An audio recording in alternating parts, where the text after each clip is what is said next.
Hello friends, hope you have tried this problem. If not tried, first give it a try and then come back to the solution.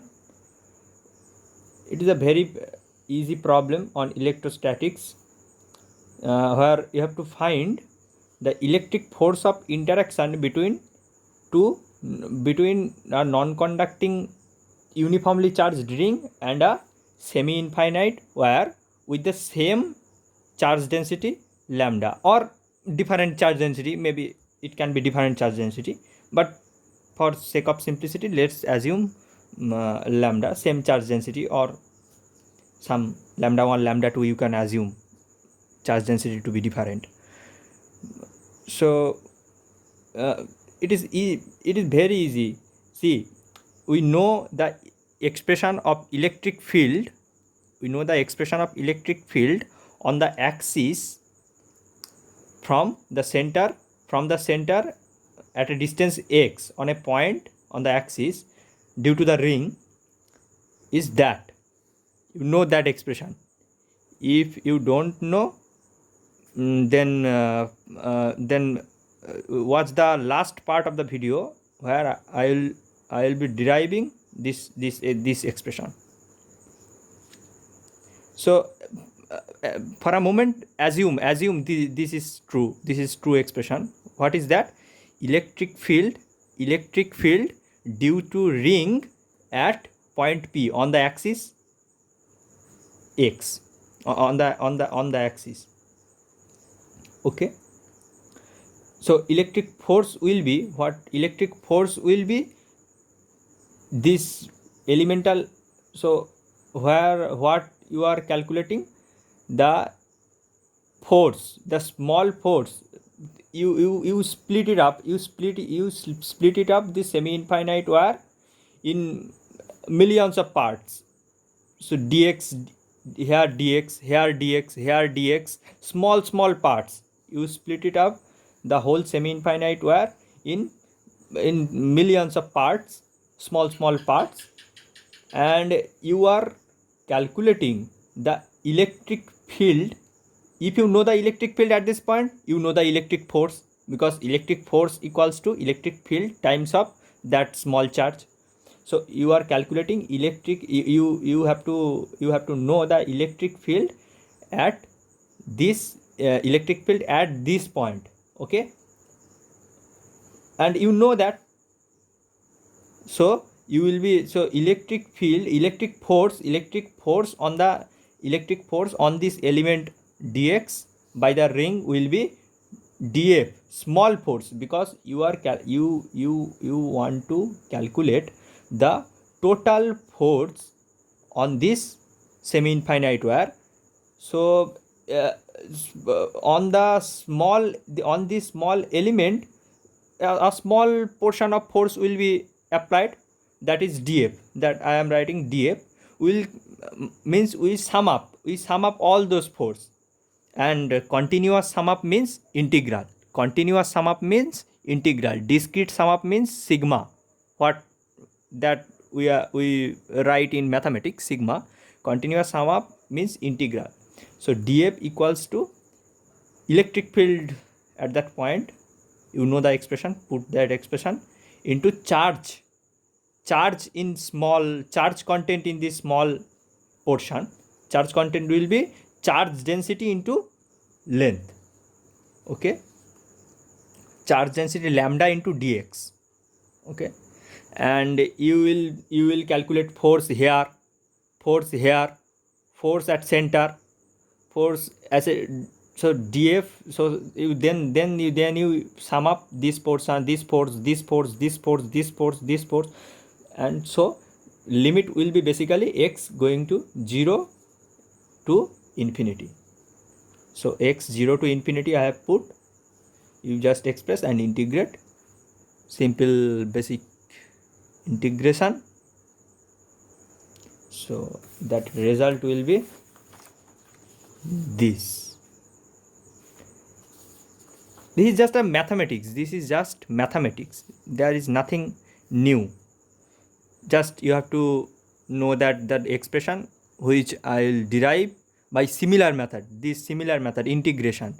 Continuous sum means integration. So so this will be the expression, final expression. After integration, you can look the steps, simple steps. First I have 1 by 4 pi epsilon naught lambda 2 pi r and this lambda. So lambda square will be there, and this portion is the this portion and dx, and if you integrate then simply everything will be, so lambda square divided by twice epsilon naught. You will be surprised to see that there is no r, no radius, no r term is coming, that is radius of the ring, no r term is coming. So this force expression, this force of interaction between semi-infinite wire and the ring, that does not depend on the radius r. That is very interesting. If you increase r, nothing will happen new, nothing new will happen, just simply same force of interaction. So that's very surprising. Now come to the part which, so that's the end of the video. If you know the electric field on the axis, okay.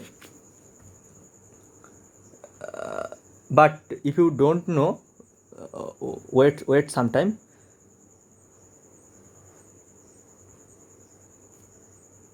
So I am calculating the electric field on the axis.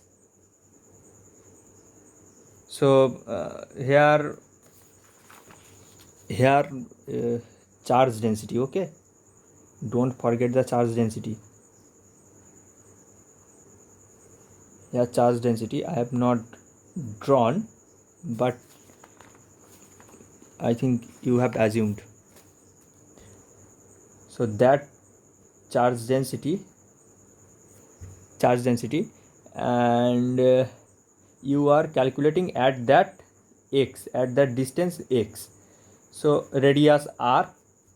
So you take similar manner, you split it up, this ring, in small portion, and calculating electric force between 2 point charges. Small portion you can take it as a point charge. So by Coulomb's law you know the formula between two, but that's very simple. So so this portion, so electric field will be directed towards this lateral length of the cone. This is generating a cone type structure, small portion. Then here we will take the electric field due to this portion of the ring on this will be direction.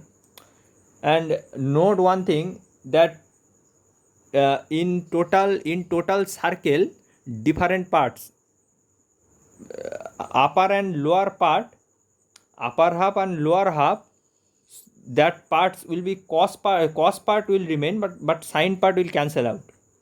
How let's look into that.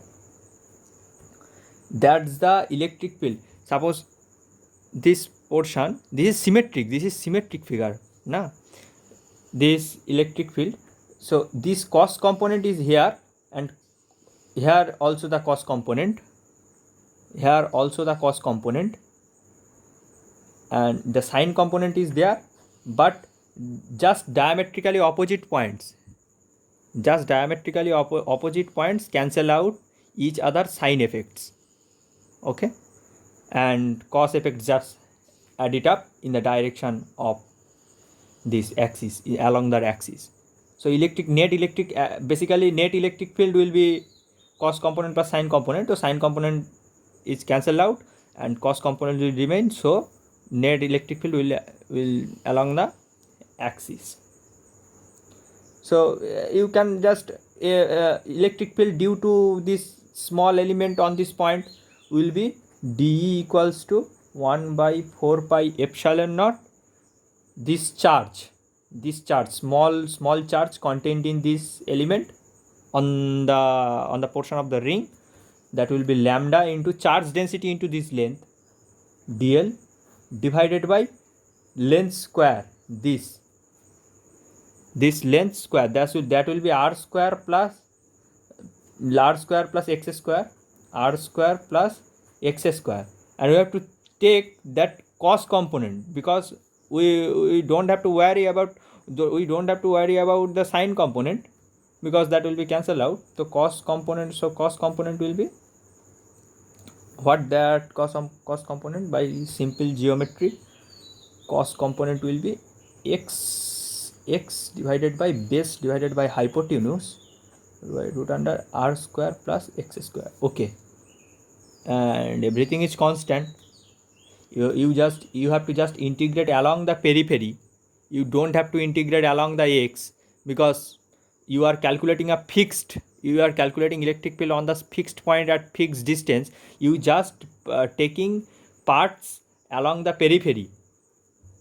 So calculate along the periphery is dl, integrate dl, so you will get 2 pi r. So that's it, 1 by 4 pi epsilon naught lambda into 2 pi r x divided by r square plus x square whole to the power 3 by 2. That's exactly the same expression.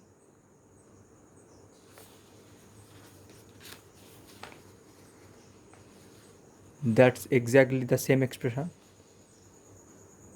So that's it. That's the end of the video. See you in the next video. Bye bye.